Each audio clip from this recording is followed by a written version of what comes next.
बिस्मिल्लाहिर्रहमानिर्रहीम। क़ाल नबिय्यु सल्लल्लाहु अलैहि वसल्लम अना ख़ातमुन नबिय्यीन ला नबिय्य बअदी औ कमा क़ाल अलैहिस्सलातु वस्सलाम। चेहरे पुरनूर पे कुछ और भी अनवार आए जब लेके कुरान हिरा से मेरी सरकार आए। सब नबियों में न क्यों धज हो निराली उनकी, सर पे बांध कर ख़त्म नबूवत की वो दस्तार आए। अल्लाह की हम्दो सना के बाद लाखों करोड़ों अरबों अनगिनत दरूदो सलाम ताजदार ख़त्म नबूवत जनाब मुहम्मदुर रसूलुल्लाह सल्लल्लाहु अलैहि वसल्लम की ज़ात गिरामी पर आपने बड़े पुरमग़ज़ प्यारे ज़रूरी अहम बयानात समात फरमाए। मैं भी अपने आप को खुशकिस्मत समझता हूँ कि इस कॉन्फ्रेंस के अंदर शिरकत हुई। मैंने चंद बातें अपने महसूसात के हवाले से इस उन्वान पे अर्ज़ करनी है कि इन कॉन्फ्रेंसों का फ़ायदा क्या होता है। आज लोग समझते हैं वहाँ जाएंगे काम बनेगा, MPA MNA किसी वजीर से मिलेंगे, किसी बड़े अफीसर से मिलेंगे, बरादरी का इज्तिमा है, वहाँ कोई सिलसिला हमारा आगे बढ़ेगा, कोई मफाद पूरे होंगे।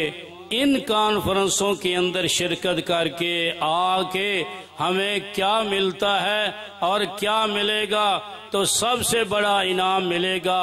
क़यामत को आका फरमाएंगे ये मेरे लिए कॉन्फ्रेंस में आया था। इससे बड़ा इनाम क्या हो सकता है। बुखारी तकरीर फरमा रहे हैं, सब कह दो रहमतुल्लाह अलैह, और CID वाला नोट कर रहा है। जब बुखारी ने मुस्तफ़ा का चेहरा पढ़ा, पेशानी पढ़ी, जुल्फों का बयान किया, दांतों की चमक को बयान किया, मुस्तफ़ा की गुफ्तार को बयान किया, आपके किरदार को बयान किया, वो अपनी कलम को दांतों में लेके हैरत ज़दा देखता रहा। बुखारी कुरान पढ़ता रहा, मुस्तफ़ा की सीरत बयान करता रहा। जब बुखारी ने तकरीर बंद की, उसने कलम रख के कहा, ये रही पेटी, आज के बाद बुखारी मैं तेरा मुरीद रहूंगा, क़यामत तक मुस्तफ़ा की वफादारी करता रहूंगा। वो चौधरी अफजल हक बना। इन कॉन्फ्रेंसों का फायदा क्या होता है।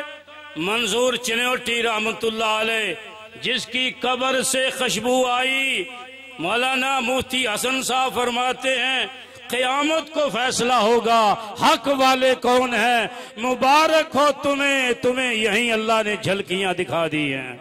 ये कब्रों की मट्टी से खुशबू का आना ऐलान है कि तुम हक पर हो, हक वाले काफिले में शामिल हो। जो ही आओगे मैं रब की रहमत तुम्हारा इस्तकबाल करेगी। वो बुखारी तकरीर कर रहा था तो एक ने पेटी उतार के हमेशा के लिए मजलिस हरार में आने का ऐलान करके चौधरी अफजल हक बन गया। इधर मंजूर चिनोटी तकरीर कर रहा था, एक नौजवान उठा और उठ के कहने लगा, ये मौलवी क्या तकरीर करते हो। कहने लगा, बैठ जाओ चौधरी, इधर मैं बयान करूंगा, सच हुआ सुन लेना, गलत हुआ टोक देना। और जब बयान खत्म हुआ चिनोटी का, वो नौजवान मिर्जा कादियानी खड़ा हुआ, मौलवी मुझे भी कलमा पढ़ाओ मोहम्मदी सरकार का। कलमा पढ़ के मुसलमान हो गया। इन कॉन्फ्रेंसों का फायदा ही नहीं, मुल्क के इख्तिदार में रहने वालों, इन कॉन्फ्रेंसों का फायदा तुम सुनो कि जिनकी गद्दारी अगर क़यामे पाकिस्तान के हवाले से जो सरहदें बनाई जा रही थी, आज रिकॉर्ड का हिस्सा है। सन 65 के अंदर इनकी गद्दारी रिकॉर्ड का हिस्सा है और 71 के अंदर इनकी गद्दारी रिकॉर्ड का हिस्सा हिस्सा है तो फिर मुझे कहने दो मशरिकी पाकिस्तान बनाने के अंदर इनका बुनियादी किरदार है। आज पूरी दुनिया के अंदर इंतहाई खतरनाक हसास तरीन हालात हैं, पता नहीं क्या कुछ होने वाला है और सारी कुफर की दुनिया पाकिस्तान